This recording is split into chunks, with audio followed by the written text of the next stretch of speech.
محترم ناظرین، السلام علیکم ورحمۃ اللہ وبرکاتہ۔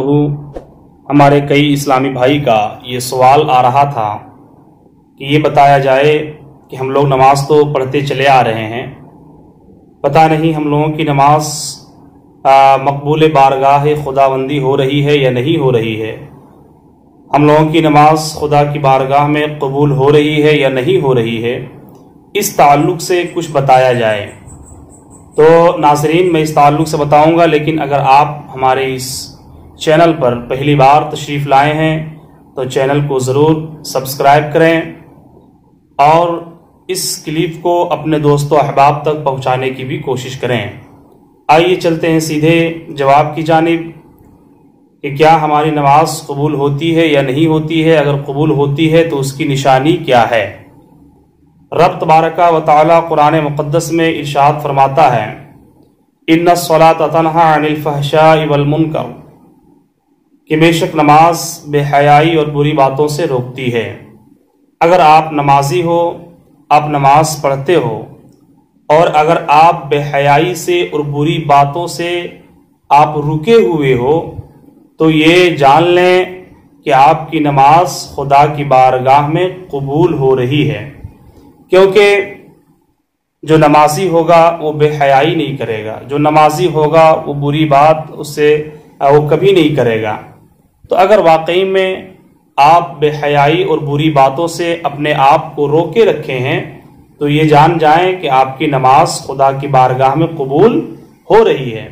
اور اگر آپ اپنے آپ کو بے حیائی سے، بری باتوں سے آپ اپنے آپ کو نہیں روک پا رہے ہیں تو یہ سمجھ جائیں کہ شاید ہو سکتا ہو میری نماز خدا کی بارگاہ میں قبول نہیں ہو رہی ہو۔ دوسری بات، اگر آپ نے فجر کی نماز ادا کی اور جو ہی فجر کی نماز پڑھ کے آپ نکلے، آپ کو پھر شدت سے یہ انتظار ہونے لگا کہ کب ظہر کی اذان ہوگی، میں پھر سے مسجد جاؤں، میں پھر سے نماز ظہر ادا کروں۔ اگر آپ کی یہ تمنا ہے، پھر آپ نے نماز ظہر پڑھی، پھر آپ کے دل میں یہ خواہش ہونے لگی کہ کب عصر کی اذان ہو، میں عصر کی نماز کے لیے مسجد جاؤں۔ اگر واقعی میں آپ کے اندر نماز کی یہ للک اور نماز کی یہ خواہش پیدا ہونے لگے تو سمجھ جائیں کہ خدا کی بارگاہ میں آپ کی نماز قبول ہو رہی ہے۔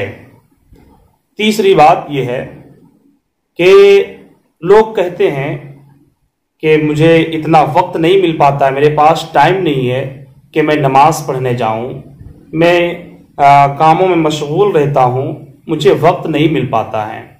میں ایسے لوگوں سے کہوں گا کہ میرے بھائی، آپ یہ نہ کہیں کہ میرے پاس ٹائم نہیں ہے، میں نماز نہیں پڑھ پا رہا ہوں، میرے پاس ٹائم کی قلت ہے، ٹائم کی کمی ہے۔ میں یہ کہوں گا کہ خدا آپ کو نماز کی توفیق ہی نہیں دے رہا ہے۔ اگر خدا کی جانب سے آپ کو نماز کی توفیق مل جاتی تو آپ ضرور مسجد تشریف لاتے۔ جیسے گلی میں جانے والے تو بہت سارے لوگ گزرتے ہیں، گلیوں میں بہت سارے لوگ آتے جاتے رہتے ہیں، لیکن آپ اپنے گھر میں انہی کو بلاتے ہیں جس سے آپ کو محبت ہوتی ہے، جس سے آپ کا تعلق بڑا اچھا ہوتا ہے۔ آپ انہیں اپنے گھر میں بلاتے ہیں، کھلاتے بھی ہیں، پلاتے بھی ہیں، اور اس سے پھر رخصت کرتے ہیں۔ تو خدا اپنے گھر میں اسی بندے کو بلاتا ہے جس بندے سے خدا محبت فرماتا ہے، جس بندے کو خدا پسند فرماتا ہے۔ اور آخری بات یہ ہے کہ نماز کی قبولیت کی نشانی کے تعلق سے ہمارے بزرگوں نے فرمایا ہے کہ اگر آپ نے فجر کی نماز پڑھی اور پھر آپ نے ظہر کی نماز ادا کی تو آپ یہ سمجھ جائیں کہ فجر کی نماز آپ کی قبول ہو گئی، کیونکہ جب پہلی نماز قبول ہوئی تب خدا نے آپ کو دوسری نماز کی توفیق عطا فرمائی۔ پھر آپ نے اگر ظہر کے بعد پھر عصر پڑھی تو آپ یہ سمجھ جائیں کہ خدا نے آپ کی پہلی نماز یعنی ظہر کو قبول فرما لیا، تب آپ کو عصر کی نماز کی توفیق ملی۔ ایسے ہی آپ نے مغرب پڑھی تو یہ سمجھ جائیں کہ عصر کی نماز آپ کی قبول ہو گئی، تب خدا نے آپ کو مغرب کی توفیق عطا فرمائی۔